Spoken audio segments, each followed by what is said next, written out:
A lively Igbo village preparing for the New Yam festival, with villagers dressed in colorful traditional attires. Kelechi, a young boy with expressive brown eyes and short coiled hair, stands at the center of a gathering of elders. The chief elder, an old man with deep wrinkles and a flowing white beard, points toward Kelechi with an authoritative gaze. The villagers react in shock and excitement, some whispering and others clapping. The setting sun casts golden hues over the huts and palm trees, adding a mystical glow to the atmosphere.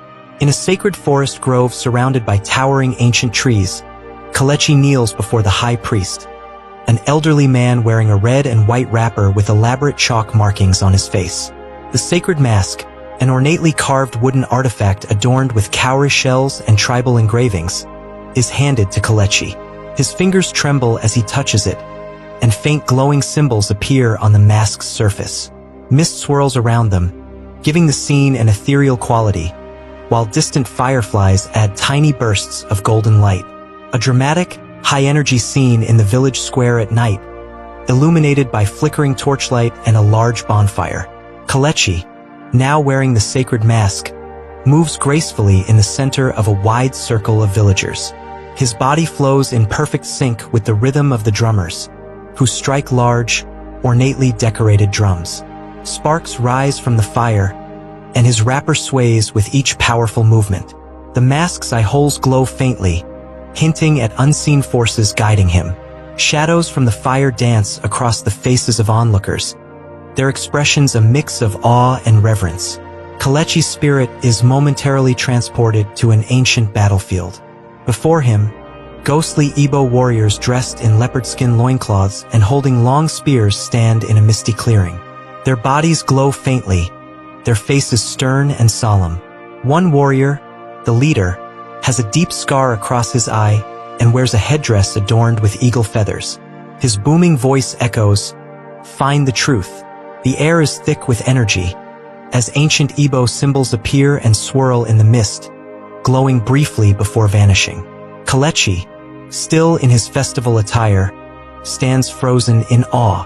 Inside a dimly lit mud brick hut, Kelechi sits cross-legged on a woven mat, staring at a small wooden carving identical to the sacred mask. His grandmother, a wise elderly woman with silver-threaded hair and gentle eyes, sits beside him, her fingers gently resting on the carving. The flickering oil lamp on the wooden table casts long, mysterious shadows on the walls, highlighting faded tribal symbols etched into the hut's interior.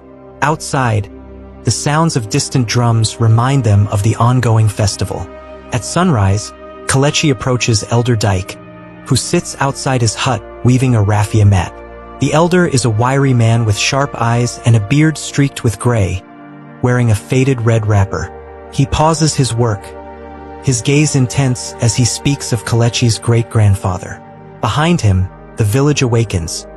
Women pound yam, children chase each other, and men prepare for the day's hunt. The morning mist still clings to the distant hills, giving the scene a dreamlike quality.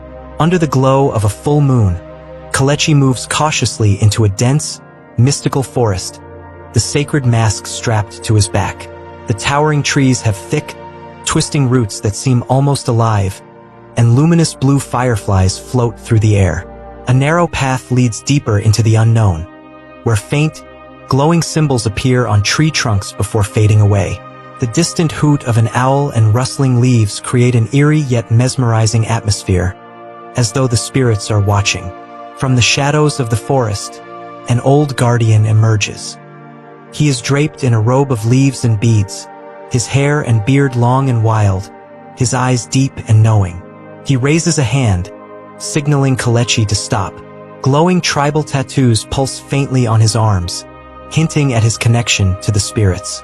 The trees behind him twist unnaturally, as if bowing in his presence.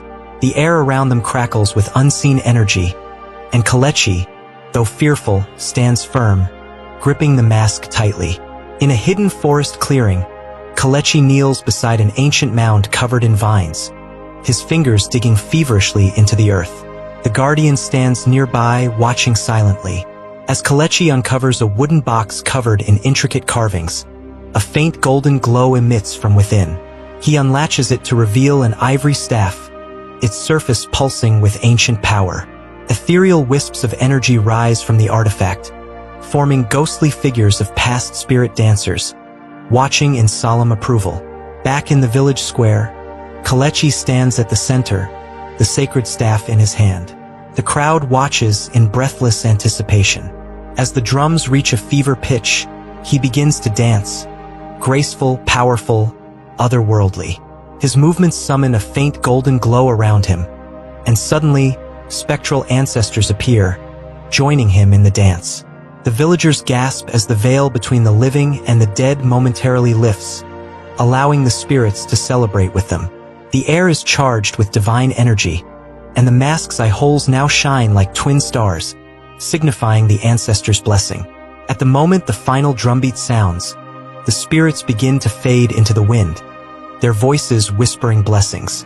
The sky above shifts from deep blue to a brilliant golden hue, as if the ancestors themselves have opened a doorway between realms. Elder Dyke, standing nearby, places a hand on Kalechi's shoulder, his expression one of immense pride. The villagers bow in reverence, acknowledging that the sacred connection has been restored. Kalechi removes the mask, his face shining with newfound confidence and wisdom, as the first light of dawn washes over the village.